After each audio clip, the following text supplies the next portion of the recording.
আরে সংগ্রাম আমাদের মুক্তির সংগ্রাম, এবারে সংগ্রাম স্বাধীনতার সংগ্রাম। জয় বাংলা।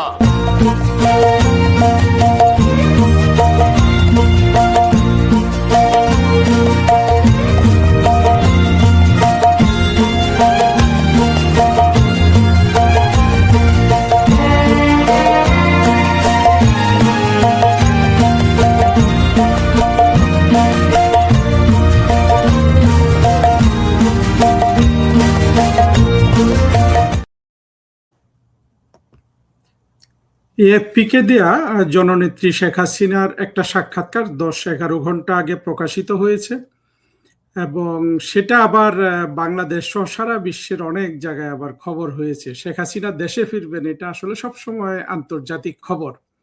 শেখ হাসিনার দেয়া এই সাক্ষাৎকারের কোন অংশটা গুরুত্ব দিতে হবে, কোন অংশটাকে তেমন গুরুত্ব দিতে হবে না, বা কিভাবে এই বক্তব্যগুলো পড়তে হবে, সেটা নিয়ে এই ভিডিওটা করছি। দেখুন, এর সাথে আরেকটা জিনিস আছে যে আওয়ামী লীগের অফিসিয়াল যে ফেসবুক আছে সেখান থেকে প্রফেসর এ আরাফাতের ইউটিউবে জননেত্রী শেখ হাসিনার প্রকাশিত একটা বক্তব্য আছে। সেই বক্তব্যটারও একটু বিশ্লেষণ করে এই ভিডিওটা শেষ করব। জননেত্রী শেখ হাসিনা যথারীতি বলেছেন তিনি ফিরবেন, তিনি জানেন ফেরার চ্যালেঞ্জ কি, তাকে জেলে নেওয়া হতে পারে, ফাঁসি দিতে হতে পারে, এগুলোর জন্য মানে তাকে জেলে নেওয়ার জন্য, ফাঁসি দেওয়ার জন্য যারা বাংলাদেশ এখন দখল করে আছে তারা প্রস্তুত হয়ে আছে, এসব তিনি জানেন। কিন্তু তিনি ফিরবেন, তার ফেরার এই সিদ্ধান্তে কোনো পরিবর্তন হবে না। এটা তো সঠিক কথা। যারা প্রথমেই শুনেছিলেন যে শেখ হাসিনা একটা ডেট দিয়েছেন ফিরবেন, আমরা যারা শেখ হাসিনার কর্মী কিংবা যারা শেখ হাসিনাকে চেনেন, শত্রু এবং মিত্রপক্ষে, সবাই জানেন যে শেখ হাসিনা এইরকম একটা কথা না বুঝে বলেননি, সিদ্ধান্ত না নিয়ে করেননি। এখন তিনি ফিরবেন, সোজা কথা। এই ফেরার ক্ষেত্রে যেসব রিস্ক আছে সেগুলা বলছেন, কিন্তু জননেত্রী শেখ হাসিনা এগুলা বলছেন এই জন্য যে এই জিনিসগুলো বলতে হয়। উনি কি বলবেন? উনি কি বলবেন যে আমি গিয়েই তারেক রহমানের সরকারকে ফেলে দিব এবং আমি প্রধানমন্ত্রী হয়ে বসে যাব, এটা বলবেন তিনি? কিন্তু এটা বলবেন না।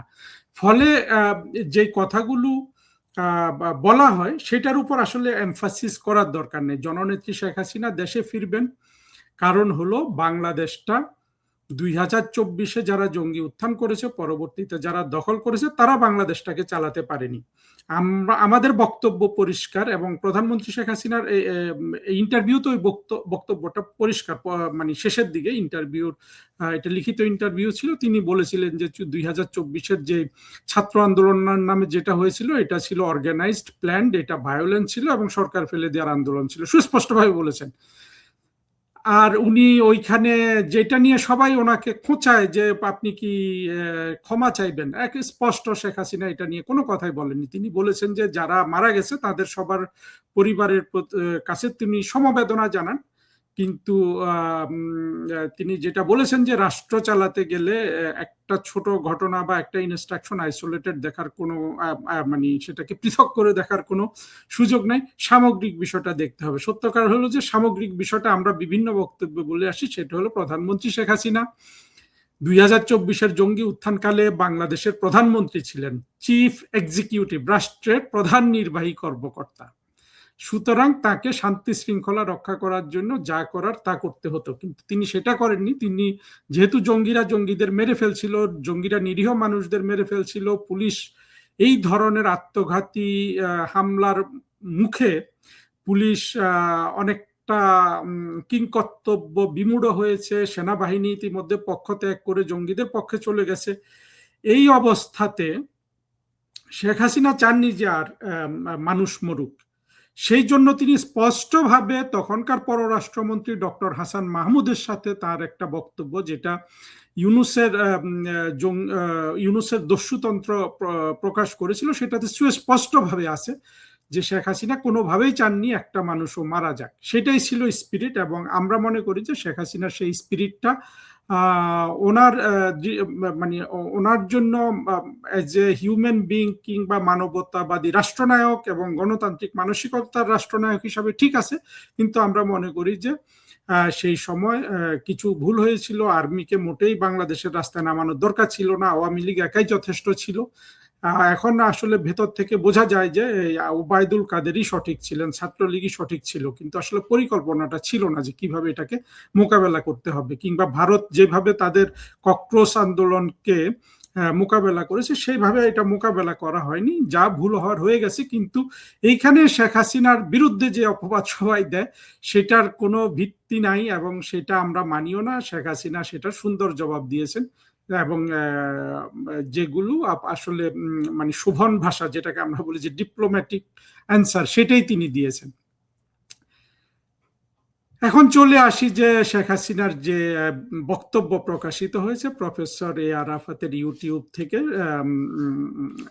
হয়ে আওয়ামী লীগের ফেসবুকে যেটা শেয়ার করা হয়েছে, সেখানে অবশ্য জননেত্রী শেখ হাসিনা আরো গুরুত্বপূর্ণ কথা বলেছেন। এই বক্তব্যে যেটা থাম্বনেল করা হয়েছে সেটা আসলে সবচেয়ে মানে বক্তব্যটা সবচেয়ে কম গুরুত্বপূর্ণ অংশ নিয়ে থাম্বনেল করা হয়েছে। তিনি বলেছেন যে ওই একই কথা যেটা এএফপির সাক্ষাৎকারও আছে, যে হামলা মামলা জেল জুলুম মৃত্যু এগুলা জেনেও কিন্তু আমি এবং আমার কর্মীরা এসে দরকার হলে জেলে যাবে, এরকম একটা কথা। আমি পুরো থাম্বনেলটা ভুলে গেছি, কিন্তু শেখ হাসিনার বক্তব্য আসলে এটা ছিল একেবারে ব্র্যাকেটের মধ্যে, মার্জিনের একটা মন্তব্য। মূল বক্তব্যটা ছিল ইউনুস কে মানুষ চিনতে পেরেছে, বাংলাদেশের মানুষ মনে করত ইউনুস দেশ চালালে দেশের অনেক কিছু ভালো হবে, কিন্তু দেখা গেছে যে ইউনুস ভণ্ড, প্রতারক, শোষক, ইউনুস ডাকাত, ইউনুস একটা বাটপার।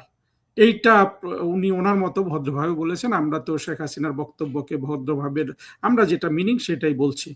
তারপরে শেখ হাসিনা বলেছেন যে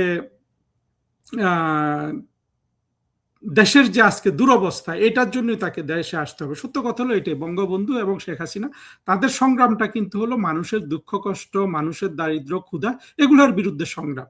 সেই সংগ্রামের তো এরা কেউ জড়িতই হয়নি, অর্থাৎ ইউনুস থেকে জঙ্গি থেকে শুরু করে বর্তমানে তারেক রহমানের সরকারও কিন্তু সেই জায়গায় কোনো ধরনের সুযোগ করতে পারছে না। আপনারা দেখেছেন যে গত অর্থ বছরের লাস্ট কোয়ার্টারে, অর্থাৎ এই 2026-এর মার্চ এপ্রিল মে জুন, এই 4 মাসে বাংলাদেশের অর্থনৈতিক প্রবৃদ্ধি ছিল 2.2%, এবং তারেক রহমানের সরকারের প্রথম কোয়ার্টারেরটা এখনো খবরে আসেনি, হয়তো 2-1 মাস পরে আসবে। তারা 6.5% জিডিপি গ্রোথ ধরেছেন, এটা কোনোভাবেই পূর্ণ হবে না। এই বছর 3 থেকে 3.5% জিডিপি গ্রোথ হবে।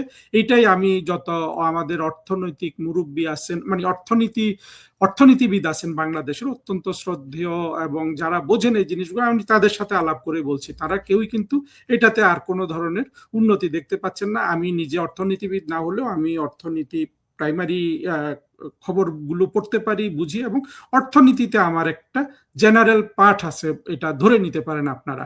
আমি কোনোভাবেই কিন্তু দেখি না যে তারেক রহমানের সরকার কোনোভাবেই 3.5-4%-এর উপরে জিডিপি করতে পারবেন। তার মানে হলো 2024-এর জঙ্গি উত্থান করে বাংলাদেশের যে কোমর ভেঙে দেওয়া হয়েছে অর্থনীতির, সেইটা আসলে আর পুনরুদ্ধার হবে না যতদিন, এখানে হাজার হাজার কথা বলা হয়, কিন্তু যতদিন বাংলাদেশে এই জঙ্গিবাদ, যে জঙ্গিরা বাংলাদেশ দখল করেছে সেটার আধিপত্য যতদিন থাকবে, সোজা কথা, এই জঙ্গিবাদের আধিপত্য উঠে যাওয়ার একটাই প্রমাণ হলো যে আপনি আর এই ফুয়াদ, আপনি শাহরিয়ার, আপনি মাসুদ জামাতের এই লোকগুলোর কোনো বক্তব্য যেদিন শুনবেন না, সেদিন আপনি হয়তো বুঝতে পারবেন যে তারেক রহমান এই ব্যাপারে সচেতন আছেন।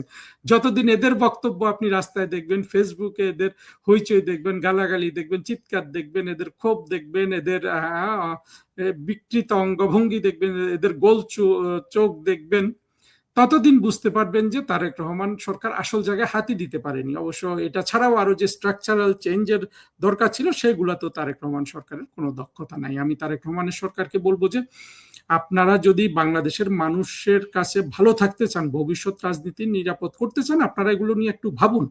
কেন আপনারা 6 মাস রাষ্ট্র ক্ষমতায় আসার পরও বাংলাদেশের অর্থনীতির ক্ষেত্রে এক বিন্দু সুখবর নাই? এটা একটু ভাবলে কিন্তু তারেক রহমান সরকার হয়তো বা সঠিক সিদ্ধান্ত নিতে পারবেন। আর এইটা না ভাবলে, এমনকি তারেক রহমান সরকারের বিশাল প্রমোটার গুলাও কিন্তু বলছে যে রাষ্ট্র কিন্তু নীরব দুর্ভিক্ষের দিকে চলে যাচ্ছে, দুর্ভিক্ষ যত সরব হতে থাকবে তত কিন্তু তারেক রহমানের